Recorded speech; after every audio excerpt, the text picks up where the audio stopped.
Hello, ഇന്ന് 2 അമ്പലത്തിലേക്ക് പോകാൻ നിൽക്കിയത്. അങ്ങനെ സ്റ്റേഷനിലെത്തി. അവിടുന്ന് ട്രെയിൻ കയറിയിട്ട് വേണം ഈ 2 സ്ഥലത്തേക്കും പോകാൻ. സോ ഞങ്ങളുടെ ട്രെയിൻ വന്നു. അങ്ങനെ അതിൽ കയറി. പെട്ടെന്ന് ഇത് ലാസ്റ്റ് സ്റ്റേഷൻ ആയതുകൊണ്ട് എല്ലാവരും ഈ ഒരു സ്റ്റേഷനിൽ ഇറങ്ങും. അങ്ങനെ ഞങ്ങൾക്ക് സീറ്റൊക്കെ കിട്ടി. ഞങ്ങൾ എത്തേണ്ട സ്ഥലത്തെത്തി. ഫസ്റ്റിൽ ഒരു അമ്പലത്തിലേക്ക് എത്തിയിട്ടുണ്ട്. അമ്പലം സൈഡായതുകൊണ്ട് അത്യാവശ്യം പൂക്കളും കാര്യങ്ങളൊക്കെ ഉണ്ട്.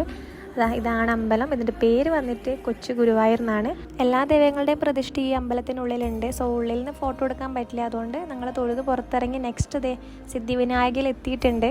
ലക്ഷ്മൺ വിധു ആൻഡ് ദേവുഭായ് പാട്ടീൽ എന്ന് പറഞ്ഞ 2 വ്യക്തികൾ ചേർന്നാണ് ഈ ഒരു അമ്പലം പണിയിച്ചത്. ആദ്യം ഇത് ചെറുതായിരുന്നു. ഇന്ന് വളർന്ന് വലിയതായി മുംബൈയിൽ തന്നെ അതിസമ്പന്നമായ ഒരു ക്ഷേത്രങ്ങളിൽ ഒന്നായി മാറിയിട്ടുണ്ട് സിദ്ധിവിനായക ക്ഷേത്രം. ബോളിവുഡ് താരങ്ങൾ ഉൾപ്പെടെ നിരവധി ആൾക്കാർ ഇന്നും ഈ ഒരു അമ്പലം സന്ദർശിക്കുന്നുണ്ട്. അങ്ങനെ ഞങ്ങളോടൊന്ന് പുറത്ത് തൊഴുതെത്തി. അകത്ത് അങ്ങനെ എടുക്കാൻ പറ്റില്ല, വീഡിയോസ് അലൗഡ് അല്ല. ഗണപതി ക്ഷേത്രം ആയതുകൊണ്ട് ഇതിനകത്തുള്ള എല്ലാ ഷോപ്പുകളിലും കുഞ്ഞു കുഞ്ഞു ഗണപതി വിഗ്രഹങ്ങൾ ഉണ്ടാവും. അപ്പോൾ അത്രയേ ഉള്ളൂ. ടാറ്റാ.